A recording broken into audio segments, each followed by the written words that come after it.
Well, hello again. This is Brian Copeland talking. Welcome to another edition of Copeland's Corner. A little bit later on, if all goes well, I'll be joined by a distinguished panel of comics, and we'll have some fun with some of the news of the day. Just before we start, before I started recording today, I read an article from The Atlantic about what psychologists are saying is going to happen to the psyche of Americans if there's a second Trump term. And it's pretty fascinating because you've realized all the stuff that you forgot, over the course of the last couple of years. You forgot about the fact that literally every day there was something crazy. Every day he was putting babies in cages or taking people's, kids away from them at the border or some other just ridiculous, egregious thing that he did or something crazy that he said or something that was just a flat out lie. You saw a rise in racism and anti-Semitism and in racial violence. And it just every single solitary day, I would wake up in the morning during that term, and I would take my iPhone, and the first thing I would do was I'd have like a knot in the pit of my stomach when I took my iPhone. I usually, get it and I look at news first thing, and I would have just as I was opening the news site, I would have like a knot in the pit of my stomach going, okay, what horrible thing happened today? And then, we've had 3 years of normal. It's been pretty normal. I mean, he's still off, on the side with his lunatic followers yelling and screaming nonsense and lies and fabrications and, as I said, nut stuff. But for the most part, I don't wake up with that knot in my stomach anymore. And come to find out that it wasn't just me, that there were a lot of Americans who would wake up with that knot in their stomach, not knowing what shoe was going to drop today. And they say that psychologists are saying that there's a second term, you're going to see a lot of Americans who are going to have some real psychological issues as a result of what is happening in America and as a result of that knot in the pit of their stomach. You're going to see those, of course, who support him, who are going to be emboldened. The Proud Boys are going to be prouder. The Oath Keepers are going to be more committed to the oaths that they keep. And that oath being, white supremacy, white nationalism.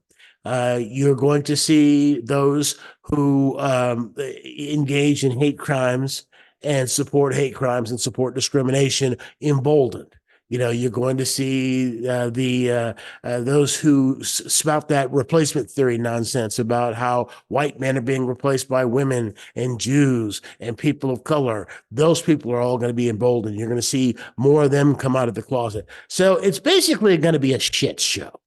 I mean, let's just call it what it is. It's going to be a shit show. So, the fact that he won the Republican primary in Iowa, and it looks like he's going to get the nomination. You think it's a good thing or a bad thing? We'll ask the comics right after this.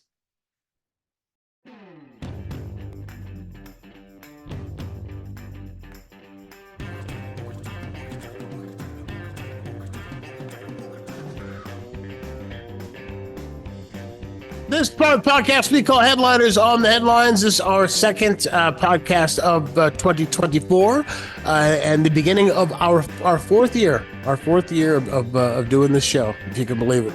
So joining me this week, we've got three of my favorites. We've got Daymon Ferguson, Don Reed, and Paco Romane. Actually, Paco, this way your second or third appearance. Good to have you, man. Thank you. Appreciate it. It's nice you had to think about it. I scared you there for a second. You did, yeah.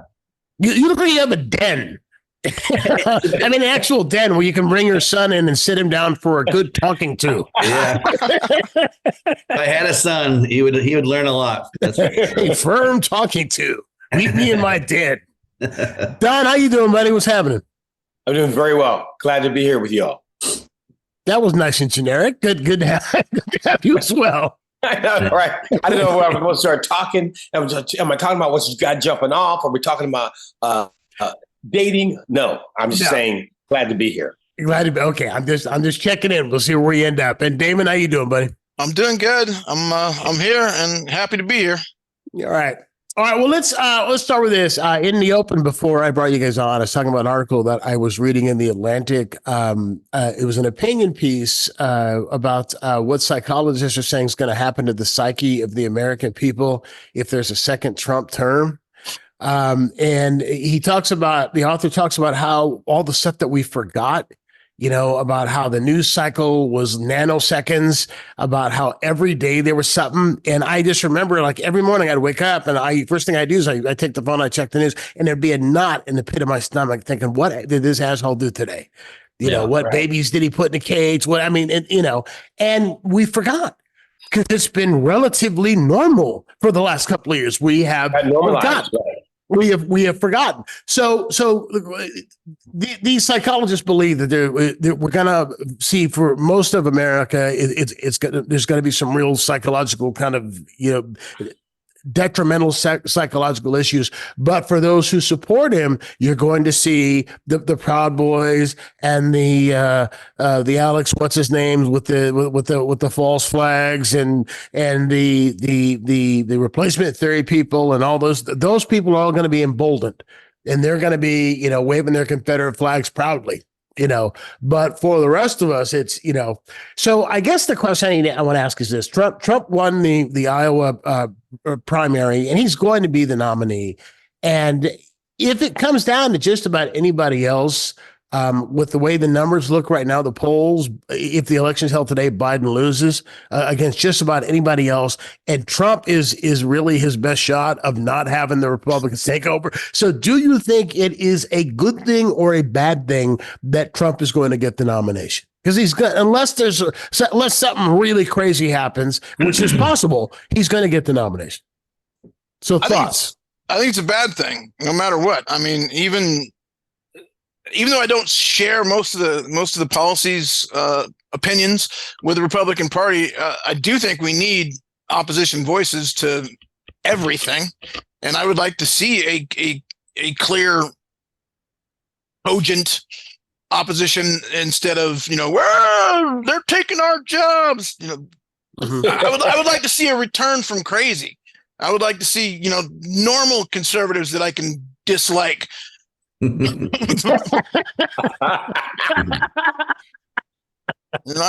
want to go back to making Bush jokes. I've been watching Boston Legal on Hulu, which was in during the Iraq War is when most of that show ran, and there's a lot of like ripped from the headline stuff about a lot of legal speeches, closing arguments that are like about the Iraq War and the stuff the Bush administration is doing. And I remember thinking, God, remember when Bush was the bad guy? Bush looks actually pretty good. Bush looks pretty good. Yeah, Trump really moved the marker, didn't he? He moved the goalposts, as they say, to crazy, to absolutely. I mean, that's what like despots and would-be dictators. They're horrible at governing. So they're great at like running like a populist campaign. Then they get in office, they never know what to do. That's why he was such a shambles. He was such a horrible president. Like he actually had a fucking chance to be reelected if he just gave a damn about the American people when COVID happened. If he had just done like half of what he could have done, he probably would have waltzed right back into the White House, but he doesn't give a fuck. So, Well, according to Deborah Birx and Fauci, that they say there are 100,000 Americans who died of COVID who didn't have to die of COVID. If it weren't, there was information that they put in the daily briefings that Trump and his team would take out because it was bad for them politically, and because that information was not disseminated to the American people, they didn't know about it, or because of disinformation, they didn't wear masks or believe they could take a horse tranquilizer and be fine. But based on all that nonsense, 100,000 people are dead. Who wouldn't otherwise be dead? Yeah, of course. But like to your point, that would it be good or bad? That was your question. Yeah, I mean, do you think it's a good thing since Biden can beat him? I mean, right now the numbers have Biden behind, but it's 11 months out. But just about anybody else, based on age alone, if it's Nikki Haley's going to kick his butt. Yeah, and it's the same kind of thing. Yeah, I mean, for my liberal commie pinko ass. Like, I think it's great if Trump wins or runs because he's going to lose to Biden, like already today, there was a poll, the Virginia poll had Biden up by 6%, 49% to 43. So like already things are changing. I actually don't know if he's going to get the nomination though. I think it's still questionable. No. Yeah. Unless something happens. Unless something happens. If he gets convicted of something beforehand, he won't. And again, you see, we got two old white guys running. I know. That's the other issue. We got two old guys running. And they make such a big deal of Biden's age. Trump's 77. Yeah. And my rule, I got this rule that if your keys should be taken away from you, you shouldn't be allowed to run for president. That's my rule. Remote, right? Biden's got a Corvette, so he gets my vote just based on that alone. Okay, so I don't think I think it's all right that Trump will be the nominee. I think he likely will be the nominee, and I kind of like I like what Daymon was saying about having that balance, but I'd rather have someone that at the end of the day, the youth are going to say no to, and that speaks to something you wouldn't think I'd be bringing up right now. Kylie Jenner. Kylie Jenner has 350 million followers on just Instagram alone. And she's digging in deep on this political perspective. And they do what she says do. Taylor Swift is doing the same thing. That's the wave that's coming that nobody's really thinking about that much or talking about. But these very, very popular, not just influencers, but influencers stepping into the place and telling these young minions, whether they fully believe everything they're saying or not, they're in agreement and they're going to go vote. And she's not just talking about general elections. She's talking about specific local elections and everything and posting it. And it's going to be a major difference. Same thing with Taylor Swift. Same thing with the rapper Lil Baby. Lil Baby voted for the first time. And they are changing voting into being the hip hop cool thing to do. It's going to impact things in ways I think people are unaware of. That's why the Republicans are trying to make it harder for college students to vote. Yes, they're trying to make it much more difficult. Those places that require ID, college ID used to be okay, not okay anymore. Yeah, they caught that woman. Who's that woman who was part of Trump's think chess? Who's in huge trouble with all the people down in Atlanta? Who drinks the Coca-Cola, the Diet Cokes? That woman. Diet Coke. I don't know. Oh, is that the attorney? Yeah, the attorney. What's her name? Yeah, Cruella. Yeah, Cruella. Anyway, I know who you're talking about. I just can't. Her name's not coming to me. She was on tape saying that right now college students can just roll out of bed and vote. Good spot right next to the campus. We got to change that.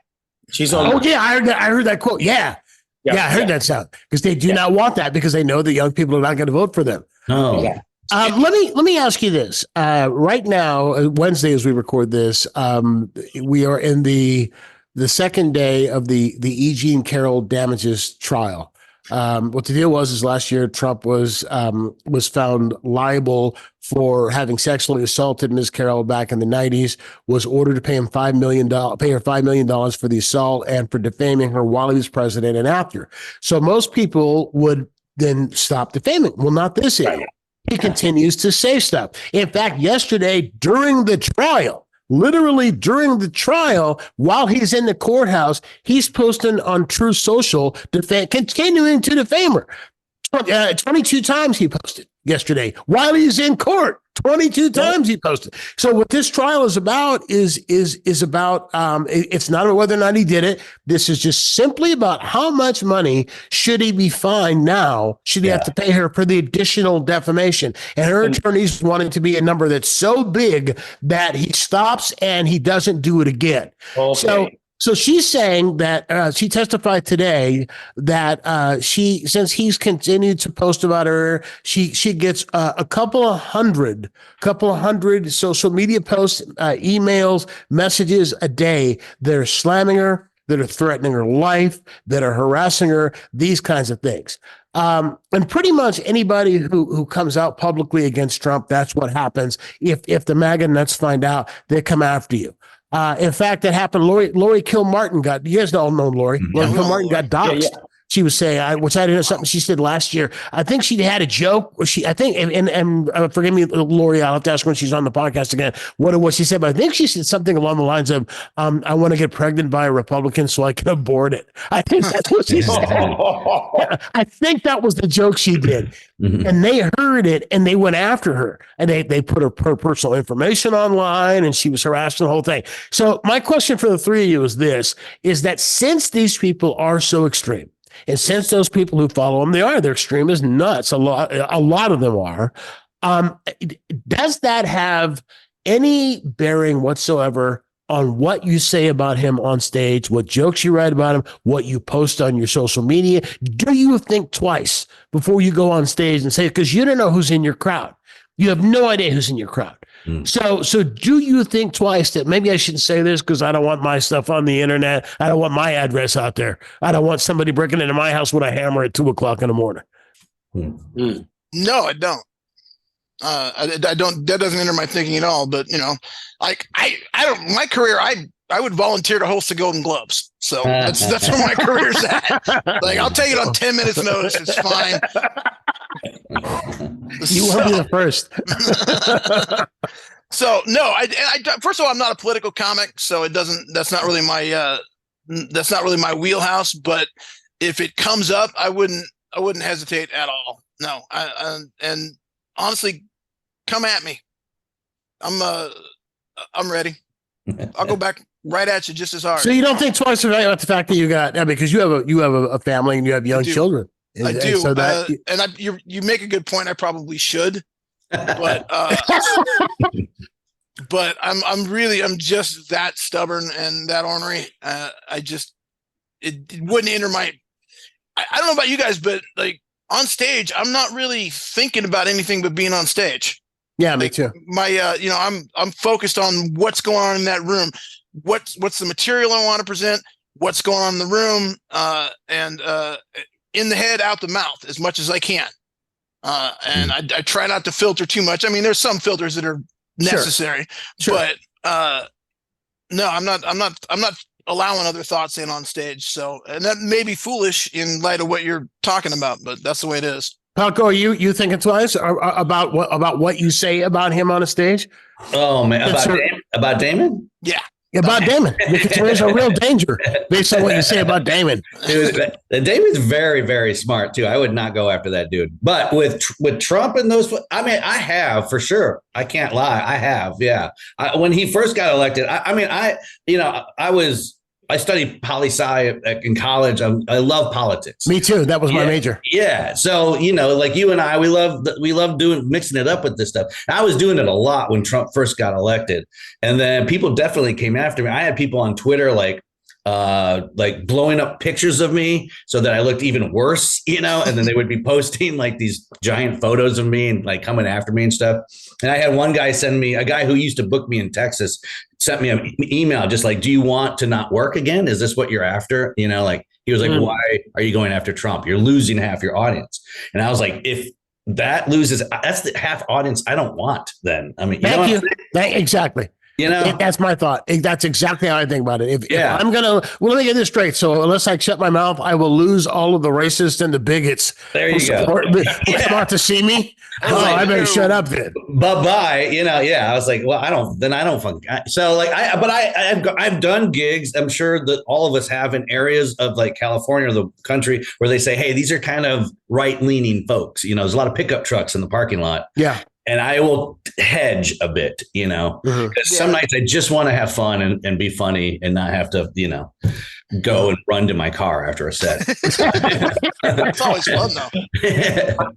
I'm very aware, particularly since I got this deal with the Johnny Carson folks, that a lot of the fans of Johnny Carson are from way back then. And so I'm aware that I'm doing some hedging. A little bit of a tightrope walk when I'm in their town. Now, when I'm on your show, blam, here it comes all out. What I say, if they're scouring and they find it, they'll know I'm not on their side. But I'm aware of the fact that I'm not trying to make some big point of it while I'm performing in Des Moines, Iowa, or wherever it might be that might be supremely conservative.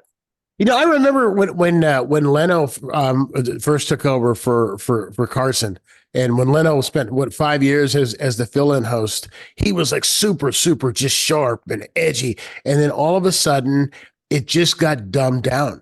His monologues got dumbed down, and you find out why it's dumbed down. He said basically he needed to play to Des Moines, Iowa.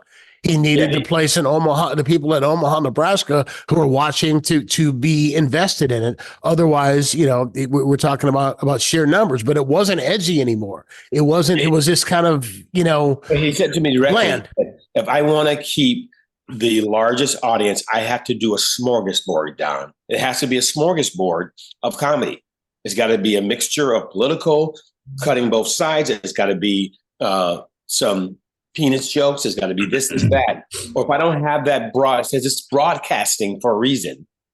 If I do this niche stuff that only I really want to do, that I do in the clubs, he said, I won't have an audience. Well, he's got a point. But then, the other part of it is you got to think about why. Well, see, he's on television, which is different. But you got to think about why you became a comic. And one of the reasons I became a comic was to be able to say what it is I wanted to say. And if you are allowing yourself to be censored, but to be on network television, you got to be. They're going to censor you. They're going to tell you what you can and can't say. There are jokes that are not jokes that are considered quote unquote dirty or that are considered offensive, but for whatever reason you shouldn't do the joke because whatever the network says they don't want a joke like this on their air. So well, I think we all kind of do. We're people pleasers at the root. We all want to get the laughs, and we do tailor our sets for different crowds. I do a different set at your shows, Brian, than I do a late show on a Saturday night. Well, of course we all do, or a late show on a Friday night, which is a nightmare. The Friday night late show. Yes, the reason that Steve Martin said he quit doing stand up was Friday night late show. That's the reason why he said he stopped doing stand up because it's all they're drunk, they're tired, they're heckling. It's the most horrible show of the week to do is a Friday night late show. Yeah. But yeah, we do. We do adjust. We do adjust. Real quick, I'll try to truncate this. One day, Leno said, I have this joke I want to do tonight, and I would like all my jokes to be like this, if I could.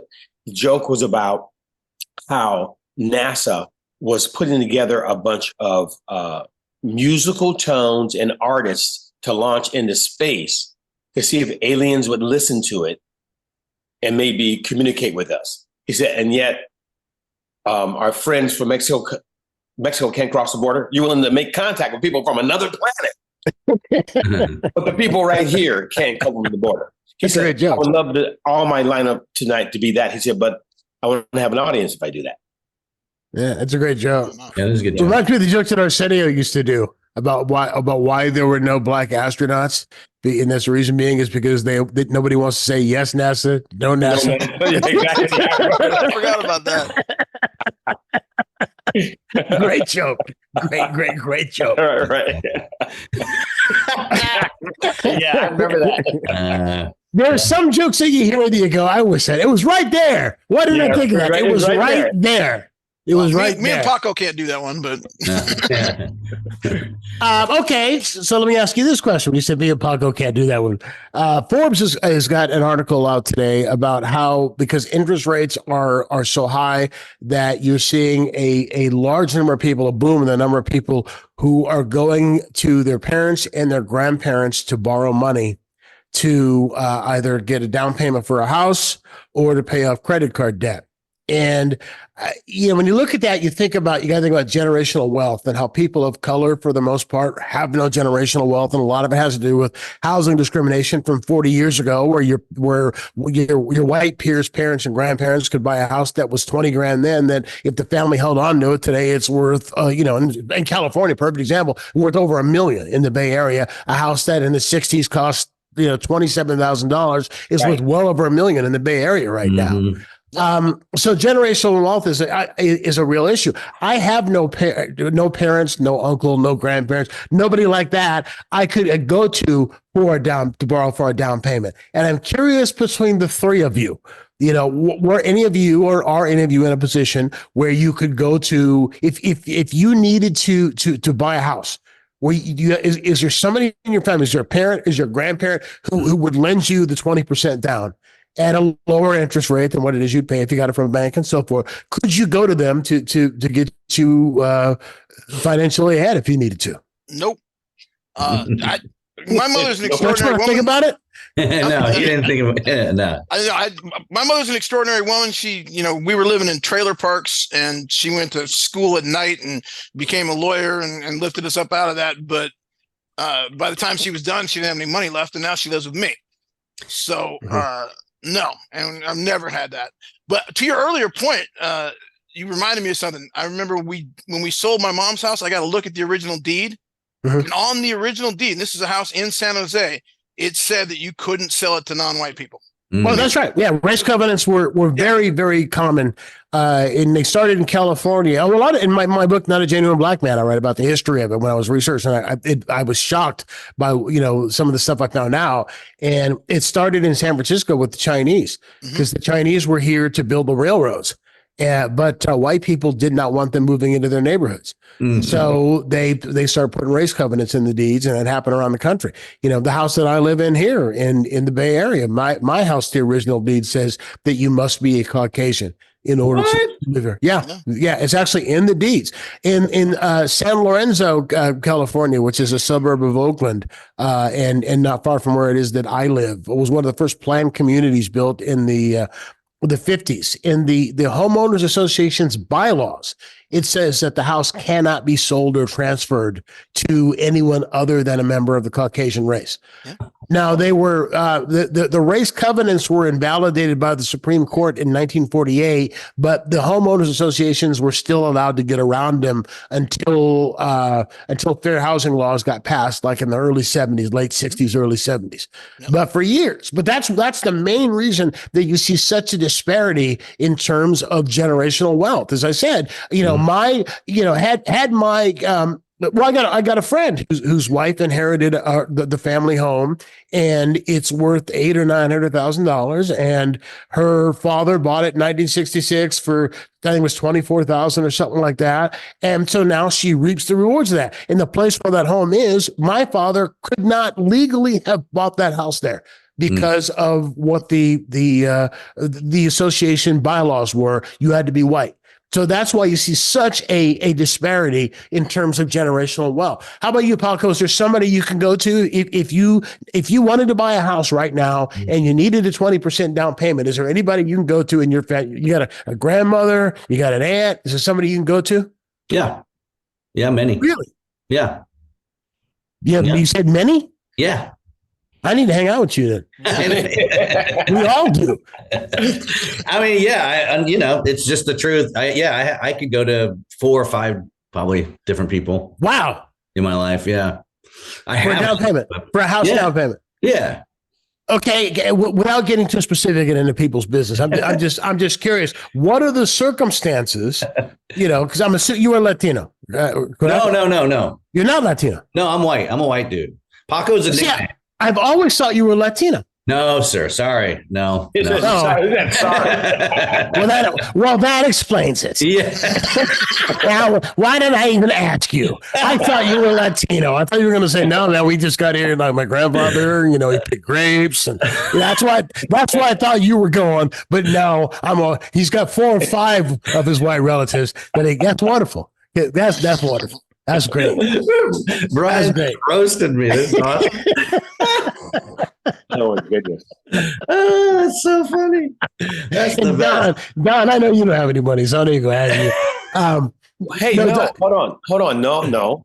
I have a specific I can go to, and he's my white friend. Well, we've all got that. I got those. His name's Paco. That's what we all go to. Hey, Paco, hook me up. Paco's my white friend. That is funny. All right. So, how did a white man named Paco get the nickname Paco? Oh man, it's just. Is there a Reader's Digest version of this story? It's just my brother named me Paco because I was the youngest of 6, and they all used to say I was my mom had sex with someone else, and it was So my brother just started calling me Paco when I was like 6 years old as a joke, and it stuck. Yeah, it stuck, and my entire family calls me. Everyone calls me Paco. What's in your driver's license? Paul. Paul. So your name's Paul. Yeah. Okay. The things you learn. Yeah. Go ahead. For a quick double back. My stepfather did help me get a house. He's black. Ah. How? Well, help me with the down payment. He helped you with down payment? Like half of the down payment. That's nice. There you go. Yeah. He was the first black BMW salesman in North America. Whoa. He did pretty good. He did pretty good. You did well. All right. Well, let me ask the three of you this: Are any of the three of you in a position to give your kids a down payment right now if they needed it? Not right now, but once once they're of age, I hope to. I mean, I own a house in the Bay Area, and there's significant equity in it that we plan to cash out on when we retire, and we're going to move somewhere cheap, and then I will probably be able to help them some. Yeah. Mm-hmm. The Paco, being white, I know you can. You see, I left the screen. I was going to say we disappeared. As soon as we start talking about giving up money, Don's gone. Don just gone. No goodbye, nothing. Just gone. Gone. He said bye. Well, no, I lost a home in a divorce, but luckily Exie is very, very, very, very on point with sharing that with the sons as well as the alimony. I remember trying to jam her up at like, yeah, you're still getting alimony from me. You got 2 more years left of alimony, and then your party ends. So some argument we're having about that. She's like, what do you think I'm doing with the alimony? I said, I don't know, going shopping, taking trips. She's like, I'm saving every dime. I said, I messed up. I should have stayed with her. Wow. So she's saving it all and saving it all for the kids. The alimony I've ever sent her, she's putting away for my sons. Oh, that's awesome. Yeah, it really is. It changed. It made me let me know who she really was. Now. Well, I'm the one that's behind. I'm the one that messed it up. Trust me. Oh, okay. No, I think we can all say that, except for Daymon. We can all pretty much say that. Well, I got an ex-wife. Don't worry about that. Oh, I didn't know that. Don't worry about that. I got an ex-wife. Hello, brother. Hello. Hello, brother. Hello. Let's see. You said you mentioned earlier, Daymon, that you would host the Golden Globes. You couldn't pay me enough to host the Golden Globes, but I just saw that the ratings for the Golden Globes were up 50% over last year's viewership, up by 50%, which is a huge increase. In spite of getting the bad reviews. So my question now is, with a couple of weeks hindsight, and seeing what the ratings were, do you think that Joe Coy was treated fairly in terms of the assessment of his set? No, I don't. I think his set was okay. I mean, he was really trying to walk a line, and he only had 10 days to prepare. I mean, you got to remember that. And he was really trying to walk a line. He's relatively unknown to everybody in that crowd. I mean, comics know him and his fans know him, but the rest of Hollywood doesn't really know him. So he was already at a deficit. He came in there at a deficit, and I don't think he got treated fairly for most of his set. There were a couple of jokes there that maybe in hindsight he shouldn't have done, but on the whole, it was just a C+ set, which is better than most people could have done in that circumstance. By the way, ratings up 50% with a partially unknown Joe Coy. Imagine what they would be with a completely unknown Daymon Ferguson next year. Like my 400 fans that tune in for sure. One of the problems that with him hosting, I think, is that whoever the host is, going back to like Bob Hope with the Oscars, they always skewer the celebrities who are there in attendance. But the thing is, though, it's one thing to skewer your peers. It's another to their faces. I mean, we comics, we talk crap all the time. Let's say it's about people we never met, but to do it in a room full of A-listers and do it to their faces, you can't treat them like peers. If they're your peers, you can do it. But if you're a nobody and you're coming up there, it's like, well, who are you, boy? You busted Robert De Niro's show. So who are you to be talking about Robert De Niro, getting a woman pregnant at 80? For that, by the way, I give him props. But still. Mm-hmm. Yeah. So what do you guys say? So do you think Paco that he was treated fairly? I have issues with him throwing the writers under the bus. Yeah. I think the one mistake he made is he showed his hand. He seemed a little nervous. He kind of like did the thing comics do on stage where they start losing the audience. And they say like, okay, I didn't have a lot of time to prepare, throw the writers under the bus. It's a couple like, self-deprecating jokes. I think that was the only thing he did wrong, was like, he should have just like been like, kept going and just not, never let him see his sweat, basically, so. We've all had bad checks or bad sets where we're just up there. I got to talk this long till I get my check. I got to talk this long. Oh yeah. So I don't know the backstory on why he did the gig. I don't either. I don't know why they picked him either. My understanding about the writing situation is that the WGA strike had something to do with the availability of writers at the time. That's what my understanding is. I don't know the specifics, but because that was the whole thing when I read in the Hollywood Reporter that they had hired him to do it, and it's a good paying gig, by the way. It pays $500,000 to do that gig. So if he did it 10 days before, it's $500,000 for 10 days work. But to be to be crucified on the national cross, I mean, it's a thankless gig. Hosting any award show is a completely thankless gig. And I don't care how talented you are, how personal you are, how funny you are. There are very few people who've been able to pull it off. Tina Fey and Amy Poehler can pull it off, and I've done so a number of times. I think that Kimmel pulls it off and is a great choice for the Oscars. I thought Ellen DeGeneres did a great job at the Oscars. I'm sorry? Billy Crystal was legendary at it for quite a while. Billy Crystal was legendary at it. Billy Crystal had a lot of credit. I'm sorry, I didn't mean to interrupt on him. Billy Crystal had a lot of credit to trade on going in. I mean, he was Billy Crystal going in, and people knew that. So it's not like he was Joe Coy or Daymon Ferguson next year. You couldn't pay me. You couldn't pay me enough to do it. You could pay me half as much and give me half as much time to prepare. I got my own tux. And you do it. I thought I never wanted to do the Oscars or other. I would never fight for it. But after watching near the end of Coy, I said, I would do it. I would do it a very different way, but I would do it now. Yeah, what's wrong with just doing a straight MC job? Just be polite and personable and friendly and getting the awards. Right. Yeah, you could be funny, but not really go for the big laughs. Just a charming guy. Just try and be charming and personable and get to the awards and quit trying to skewer the audience. That might be a way to go. And but there's a way to do it. I mean, there's a way to do it. And you can, I suppose you could coast by on charm, but then they'd say you were bland. I mean, it's a no-win thing. It's a completely no-win gig. It's a no-win gig. Shifting gears, and we'll close with this. House Republicans today slammed a proposal by the Consumer Financial Protection Bureau that would cut bank overdraft fees to as little as $3. Right now you bounce a check. It's most banks is $35. Right. $35. And the average overdraft, the average bounce check is $26.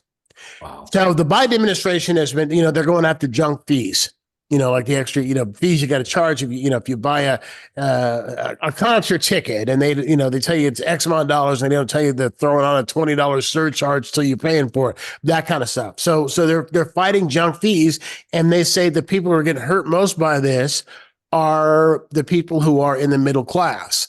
And that the average middle-class family will save $150 a year if they cut these bounce check fees from $35 to $3. And Republicans are saying that those are the people who are going to be hurt. They don't say how they're going to be hurt by paying $3 instead of $35. But my question is this: is there credibility or legitimacy to the argument? Banks should be able to charge whatever they want to charge for bounce check fees. If you bounce a check, that's your own irresponsibility. Nope. There's no credibility to that at all. None at all.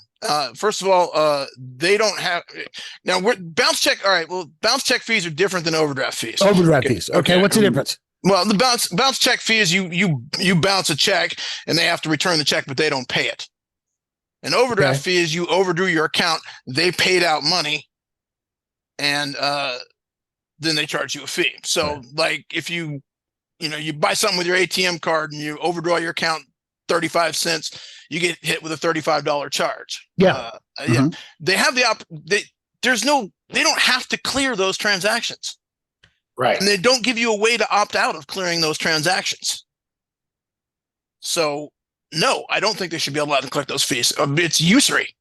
They're basically they're making loans that you don't agree to on terms you don't agree to. I mean, it's so easy to make a less than $10 mistake. It's so easy. I've done it many times.